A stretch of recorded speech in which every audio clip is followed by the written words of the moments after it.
Então, nesse vídeo, eu vou tentar sanar o máximo de dúvidas possíveis em relação a ferramentas e materiais para você que está iniciando no Biscuit.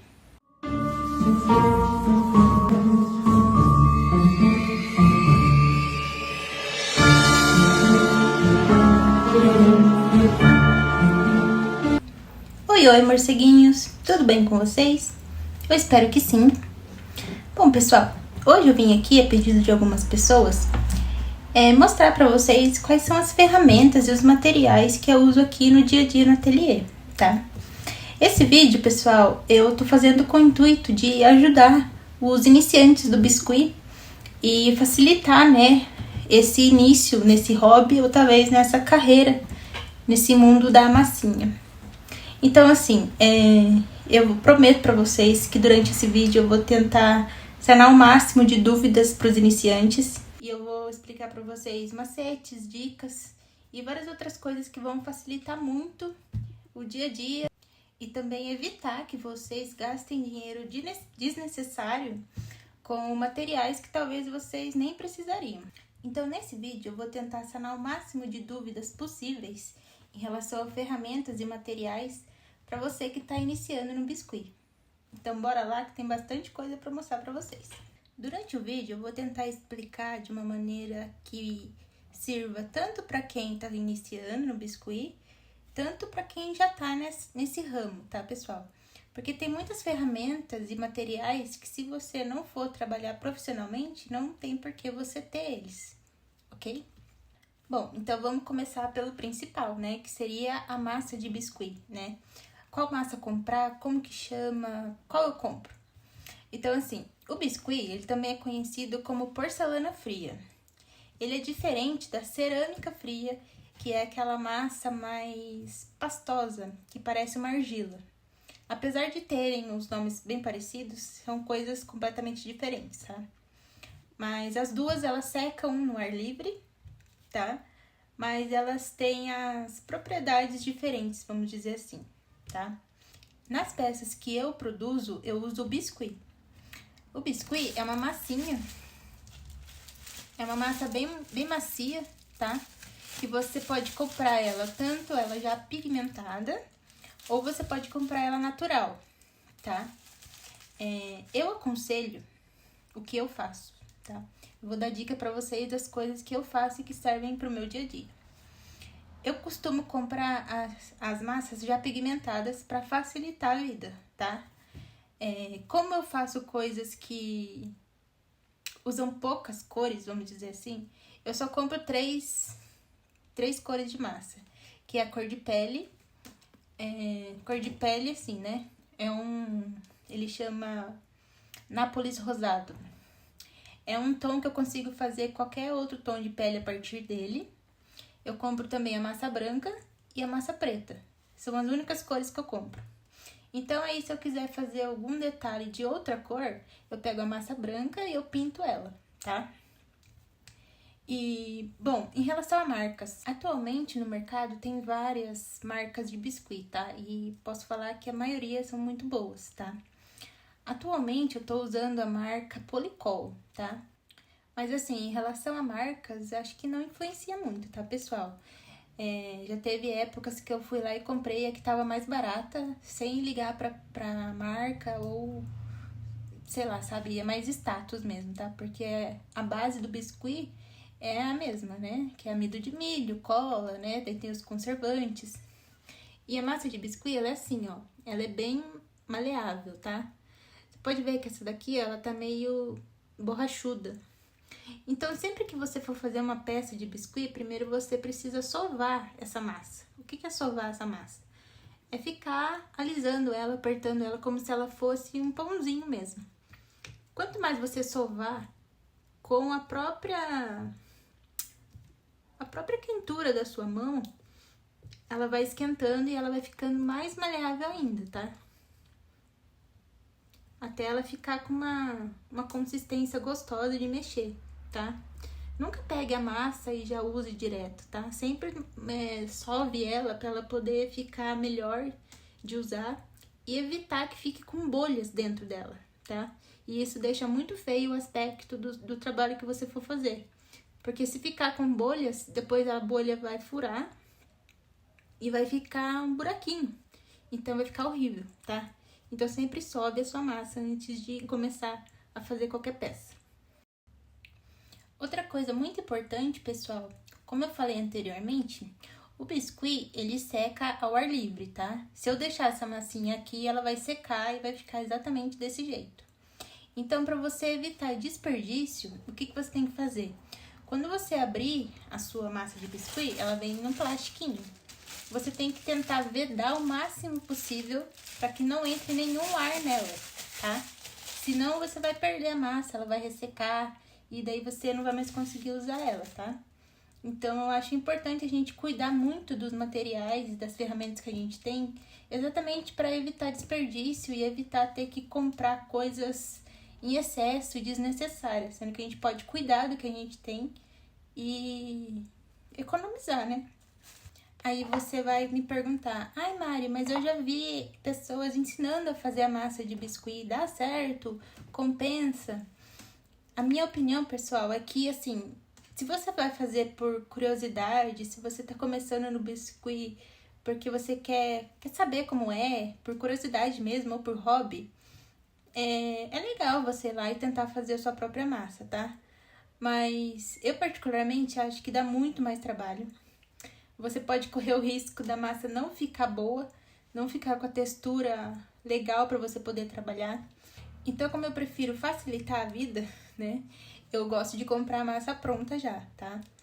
Eu acho que é muito mais fácil você comprar ela pronta do que tentar economizar fazendo a sua própria massa, tá? Mas isso, assim, é a opinião minha, vai de cada um, beleza? E daí, como eu expliquei pra vocês, eu não compro massas coloridas. Eu compro a branca, e daí a partir da branca, quando eu quero fazer uma outra cor, eu vou lá e pigmento ela. Como que eu pigmento essa massa, tá? Eu gosto muito de usar os corantes.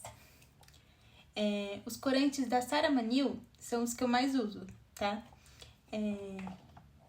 Eles são corantes em pó.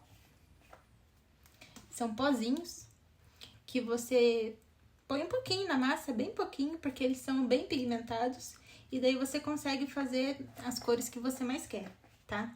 Então, assim, eu preferi investir em um kit de várias cores de corantes, tá? Eu tenho vários aqui, eu acho que não dá pra mostrar, tem mais ali, do que ficar comprando um monte de massa colorida, tá? Às vezes a gente compra uma massa e a gente nem usa aquela cor, sendo que é muito mais inteligente você comprar a massa branca e depois ir pintando aos poucos de acordo com a cor que você precisa, né? Também tem pessoas que fazem as peças inteira de uma cor só, né? Compra uma massa, sei lá, natural, incolor não, mas é natural, que ela não tem pigmento nenhum, e depois pinta. Também é uma opção, tá? Mas isso daí vai em relação ao método de trabalho que a pessoa prefere. Você também pode pintar, tingir suas massas com tinta PVA, com tinta acrílica, com tinta de tecido, tá? Mas assim, com o tempo eu já testei todas elas. E pra mim o que fica melhor, o que dá um acabamento mais bonito é realmente os pigmentos, tá, pessoal? Eu já pintei com tinta de tecido, mas ela fica pegajosa na mão. Você acaba desperdiçando e faz uma meleca toda. E o corante em pó, ele não faz essa bagunça toda, tá? Então, assim, se você fosse perguntar pra mim, eu vou tingir com o quê? Pra evitar desperdícios e você não se frustrar, aconselho você a pintar com o corante, se você for pintar a massinha, tá? A tinta PVA, eu uso ela também pra fazer detalhes, né, depois. Pra pintar depois, né, que a massa já tá seca. Eu uso as tintas PVA. E também dá pra usar tinta acrílica, né? Que mais? Eu uso também, às vezes, aquarela, tá? Aquarela pra, sei lá, você vai pintar um olho, alguma coisa que é mais delicada e não precisa tanto de pigmentação, eu gosto de usar aquarela. Outra coisa em relação a cores e pigmentos eu uso também o giz pastel. O giz pastel, ele é assim, ó. O meu já tá todo quebrado, fudido. Mas o giz pastel, você usa ele pra poder fazer sombra e luz nas peças, tá? Peças que você usa esse efeito de sombra e luz com o giz, elas dão uma total diferença no resultado final, tá? No próximo vídeo eu posso explicar pra vocês como fazer o sombreamento com giz pastel. Mas assim, você vê nitidamente que fica uma peça muito mais bonita, muito mais detalhada quando você faz esses sombreamentos, tá? Agora, ainda falando em materiais, é legal você ter também os vernizes, que são vernizes, é assim que fala? Não sei. O verniz, você usa ele no final da peça, é a última etapa das peças, que você vai impermeabilizar a peça para evitar que com o tempo ela se desgaste, que ela perca cor e que ela estrague, tá? O verniz tem o verniz fosco e o verniz brilhante. Qual que você usa? Aí depende da peça, depende do efeito que você quer dar, depende do que você fez, tá? Então, assim, são dois tipos de materiais para coisas diferentes, tá? Eu uso muito mais o fosco do que o brilhante. Na minha opinião, o fosco ele deixa com um aspecto bonito, tá? O brilhante também fica bonito, mas assim, ele depende do que vai ser a peça, qual vai ser a peça, sabe? Às vezes não faz sentido você fazer um rostinho de uma boneca e deixar ela toda brilhante, né? O fosco talvez ficaria mais bonito. Mas isso também vai de gosto, né? Depende da pessoa e isso pode modificar de acordo com a peça que você tá fazendo. Outro material que eu acredito que seja assim um dos principais é o arame galvanizado. O arame galvanizado vocês conseguem comprar eles assim, ó, em casa de material de construção. Acho que vem por quilo, tá? E ele vem por numeração. Esse é o 16 e esse é o 18. Não, 14. 16 e 14. Quanto menor o número, mais fininho ele é. Então, assim, ó, esse aqui, que é o 14, acho que já é suficiente para você usar. Ah, mas onde eu vou usar um arame na minha peça? Por exemplo, todas as peças de biscuit, pessoal, ela precisa ter uma estrutura por dentro. Senão, ela vai simplesmente desmanchar, tá? Então, por exemplo, você vai fazer uma bonequinha. Aqui no meio do corpinho dela tem que ter um arame de sustentação. Senão, quando você for colocar a cabeça e as outras partes do corpo, tudo vai ficar meio... sabe? Vai despencar tudo aqui. Então, ele precisa ter uma sustentação por dentro. Da mesma forma que, por exemplo, aqui na cabecinha tem uma bolinha de isopor, que também pode ser substituída por uma bolinha de papel alumínio, tá? Então, essa é uma das coisas que eu errei muito quando eu comecei o biscuit. Porque eu queria simplesmente pegar a massa, modelar e ficar daquele jeito. Sendo que ela não ia ficar. Eu vou até ver se eu acho a primeira peça que eu fiz, que foi uma Hatsune Miku. E eu fiz ela inteira de biscuit, tá? Não tinha nada de estrutura por dentro. Nem na cabecinha eu coloquei isopor. Então, assim, ela foi secando e foi se juntando, assim. Sabe aquele bolo que fica empaçocado? Fica desse jeito. Então, é muito bom não, é essencial você usar o arame para poder estruturar suas peças, tá? Porque outra coisa que é essencial no biscuit é você ter paciência. Infelizmente, isso também foi uma coisa que eu demorei para aprender, porque eu queria terminar uma peça inteira em um dia. E é impossível. Você precisa deixar secar, respeitar as etapas, porque cada etapa precisa que a anterior esteja completamente finalizada. Não tem como eu pintar um rostinho com a massa ainda molhada, tá? Então, toda peça você vai precisar esperar para poder continuar. Então, outro conselho que eu dou para quem tá começando, tenha paciência. Não queira fazer tudo de uma vez só, porque não vai dar certo.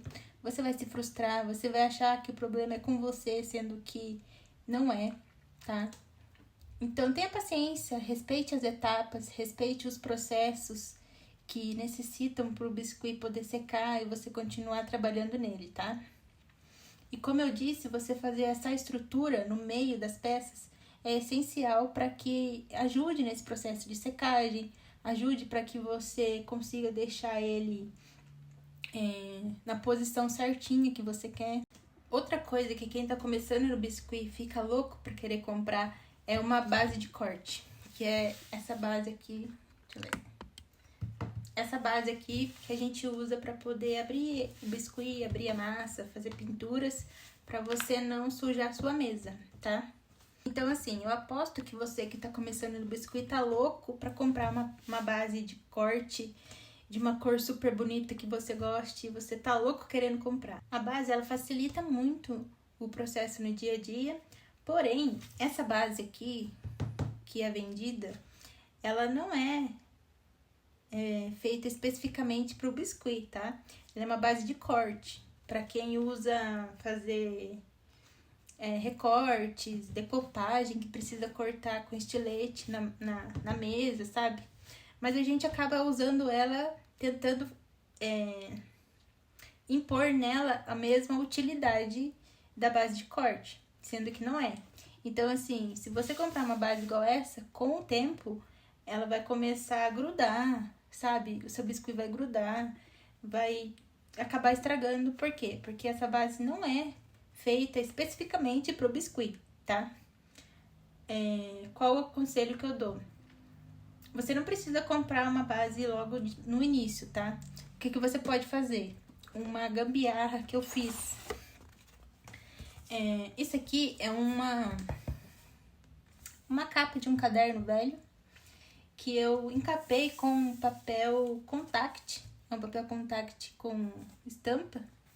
Que daí, às vezes, eu abro a massa aqui em cima dele. Porque esse papel, ele não gruda o biscuit. Ele facilita muito para que você, quando você for abrir a sua massa, não fique grudando, pegajoso, sabe? Então, assim, se você tá começando agora e não tem condição de investir numa placa dessa, numa base dessa, você pode usar essa opção aqui, que é muito mais viável financeiramente, tá? Mas hoje em dia, as placas estão bem mais baratas do que quando eu comecei, tá? Então, vale a pena você investir em uma quando você puder. Porém, essa capinha aqui de caderno com contact vai conseguir suprir a sua necessidade no começo, tá? Eu acho que materiais eu mostrei tudo pra vocês. Esses materiais são coisas que você vai precisar ficar comprando com o tempo, que ele vai acabar, né? Exceto a placa, o arame, que vai demorar bastante pra você usar tudo, né? E agora vamos para as ferramentas. Agora eu vou mostrar pra vocês tudo que tem aqui no meu caldeirão, tá? A primeira coisa essencial também é ter esse rolinho pra você abrir a massa, tá?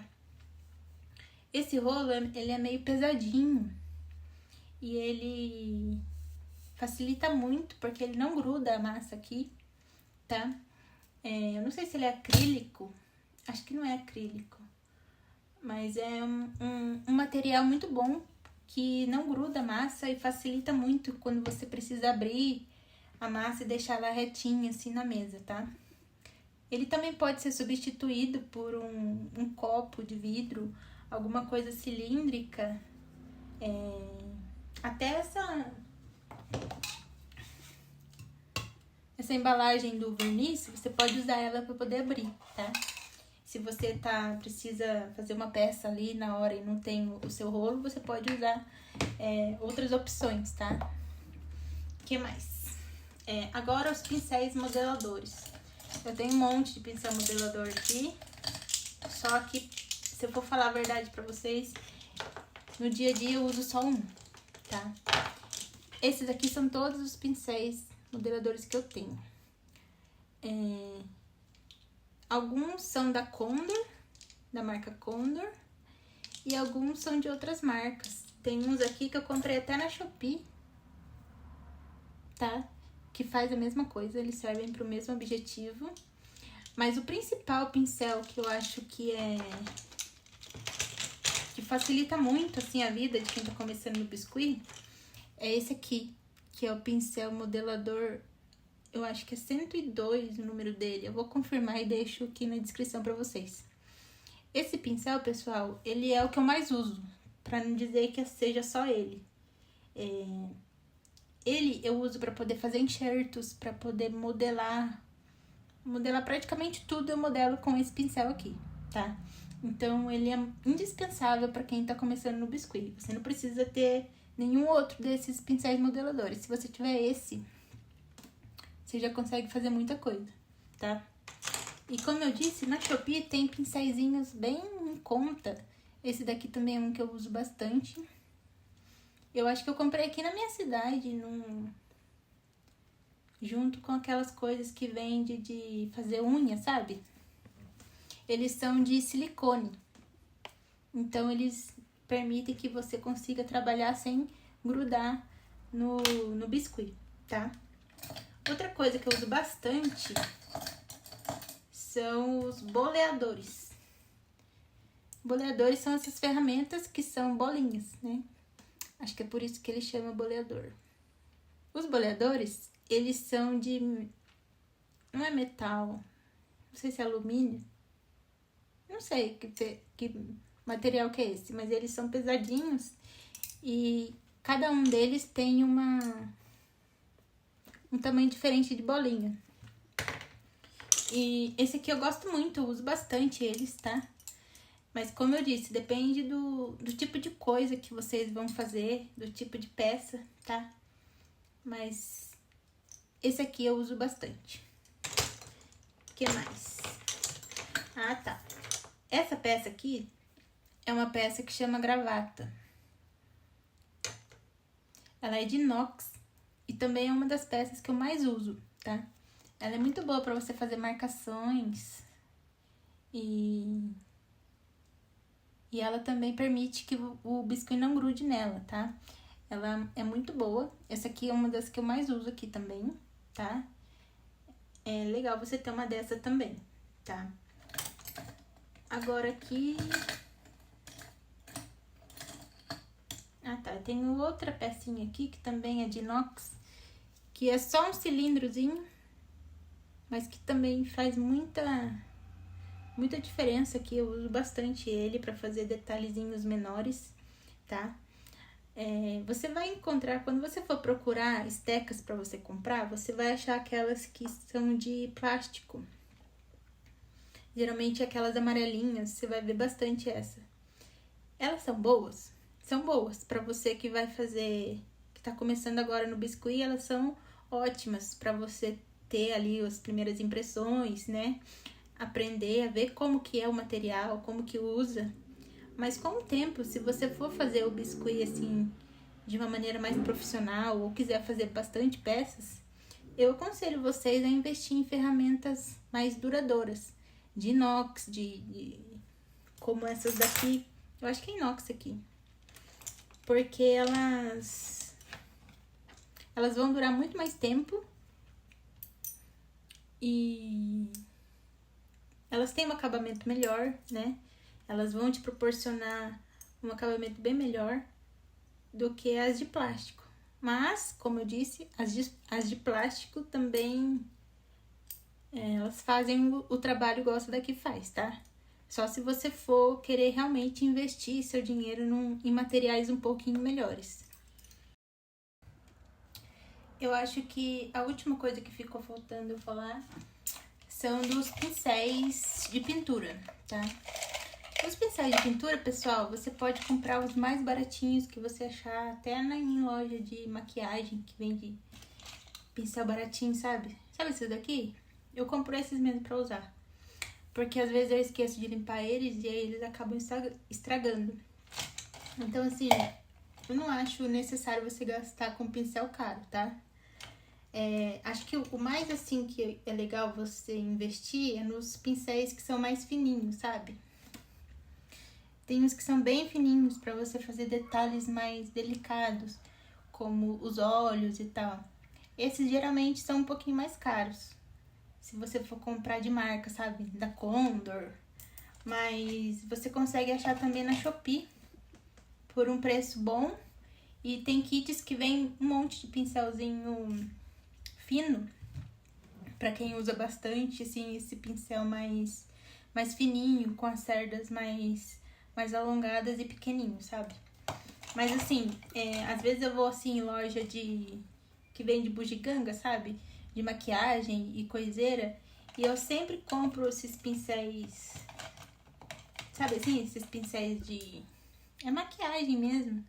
E eu uso eles pra pintar as coisas e funciona do mesmo jeito, tá? Então assim, não tem necessidade de gastar com pincéis caros, tá?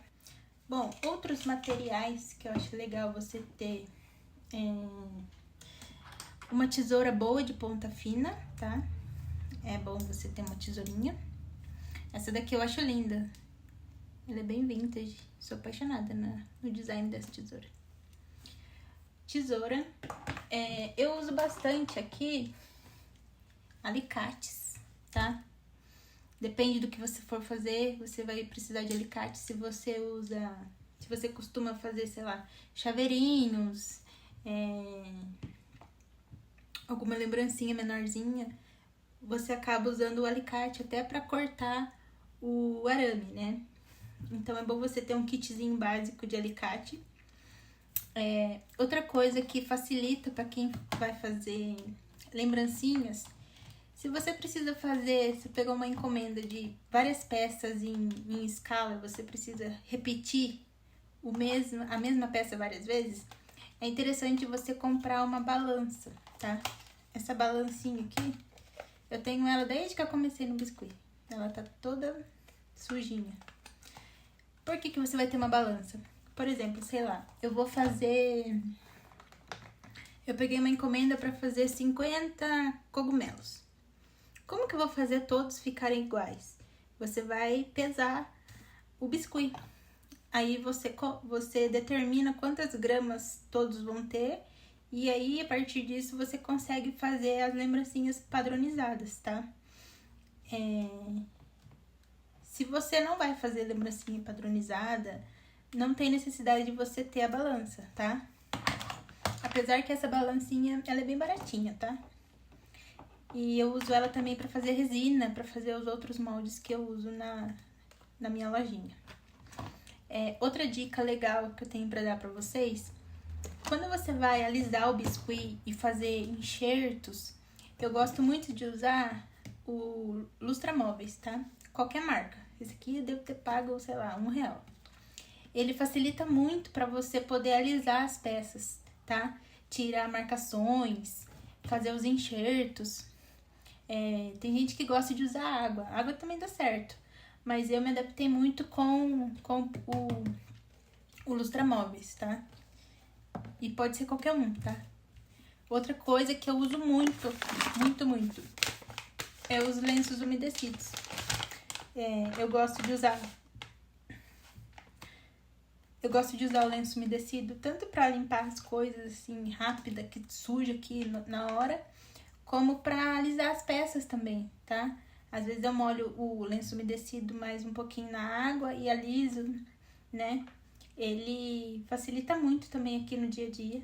Então eu sempre compro e deixo um pacotinho de lenço umedecido aqui do ladinho. Eu acho que eu expliquei a maioria das coisas. Eu acho que eu mostrei a maioria das coisas que eu uso aqui no dia a dia pra vocês. Eu deixo aqui um borrifadorzinho com água, né? E outro com álcool pra limpar as coisas. Outra coisa que é importante. Sempre que você vai começar uma peça, é interessante você manter o local que você vai trabalhar sempre limpo, tá? As ferramentas sempre limpas. Porque qualquer sujeirinha que tenha no ambiente ali pode pegar no biscuit e vai ficar aparecendo, né, na sua peça. E vai dar aquele acabamento feio, né? Então, tenta manter tudo limpinho. Não faça como eu de deixar os pincéis sujos. eu uso eles e vou deixando tudo aqui na água. Eu deixo uma água com... Aqui tem água e amaciante. Então, eu sempre tenho preguiça de lavar. Daí eu vou colocando tudo aqui pra não endurecer. E daí depois eu pego e lavo tudo de uma vez só. Mas não façam isso, tá? Usa e já lava pro seu pincel não estragar. Que mais que eu uso? Eu uso bastante palito de... Sabe, palito de dente? Pra colocar as pecinhas pra secar. Por exemplo, essa gravatinha aqui do Jack, que eu faço bastante Jacks. Eu espeto ela aqui, né? E eu tenho outra coisa legal, que é uma dica que eu uso aqui. Eu peguei uma tabuinha, é uma tábua, um MDF, e fiz vários furinhos aqui, ó, com a furadeira. Porque daí quando eu faço as peças, por exemplo, se você for fazer lembrancinhas, é muito legal você ter esse daqui. E daí eu vou fincando todas aqui pra secar. Não tem mais nenhuma aqui na vista. E daí eu vou fincando aqui pra deixar ela num lugarzinho quietinho pra secar. Ou também tem gente que gosta de fincar no isopor mesmo, né? Também eu uso esse aqui, às vezes, pra fincar, depende. Sabe, Isso aqui é aquelas negoção de macarrão, né? Acho que é macarrão que chama. De piscina, né? Tipo uma boiazinha. É super baratinho, daí eu corto ele em pedaços assim. E deixo a peça ali pra ela ir secando, pra eu poder continuar o processo quando estiver seca. Eu também gosto de deixar aqui cotonete pra poder limpar qualquer coisinha assim que fique que suja a peça e tal. Deixa eu pensar se tem mais alguma coisa que eu posso falar pra vocês pra ajudar. Eu acho que é só, pessoal. Acho que vocês devem estar pensando aí também sobre moldes e outras ferramentas, tá? No próximo vídeo eu vou mostrar pra vocês os moldes que eu uso. Eu não uso muitos moldes, mas os que eu uso eu vou mostrar pra vocês. Depois eu venho falar se compensa você comprar molde ou não. Porque, na verdade, o molde ele é um investimento, né? Então, é bom você pensar certinho se você vai seguir essa carreira no biscuit ou você vai fazer simplesmente por hobby, né? Aí você vai avaliar se compensa você comprar moldes ou não, tá? Outra coisa que a gente usa bastante no biscuit são as colas, né? Eu não falei em relação às colas. A maioria das colagens, quando o biscuit tá molhado ainda, eu uso cola branca mesmo, tá? Eu colo com a cola branca e depois eu faço a junção com a massa e depois eu venho alisando ou com água ou com o lustramóveis, tá? E daí, quando o biscuit ele já tá seco, eu uso a cola instantânea. Eu uso dessa marca aqui, tá? Ela é uma cola instantânea, ela cola praticamente tudo. Mas eu só uso ela quando o biscuit já tá seco e eu vou colar numa base ou algum outro lugar. Bom, pessoal, eu acho que eu consegui passar pra vocês o básico do que você precisa para iniciar no biscuit. Eu tentei o máximo sanar as dúvidas de quem tá iniciando nisso. Eu demorei muito tempo, eu fui errando bastante em relação a materiais e ferramentas. E eu tentei passar tudo o que eu aprendi pra vocês nesse vídeo pra ficar bem fácil, tá? Se ficou alguma dúvida, por favor, podem deixar comentários, podem me chamar no Instagram, que eu vou ajudar com muito prazer, tá? Eu espero ter conseguido ajudar um pouco vocês com esse vídeo, tá? Como é o primeiro vídeo que eu faço aqui falando, explicando as coisas, com certeza não ficou ótimo, mas eu vou continuar treinando e trazendo mais conteúdos pra vocês, tá? Espero que vocês estejam gostando dos conteúdos que eu tô trazendo. E é isso. Obrigada se você assistiu até aqui e até o próximo.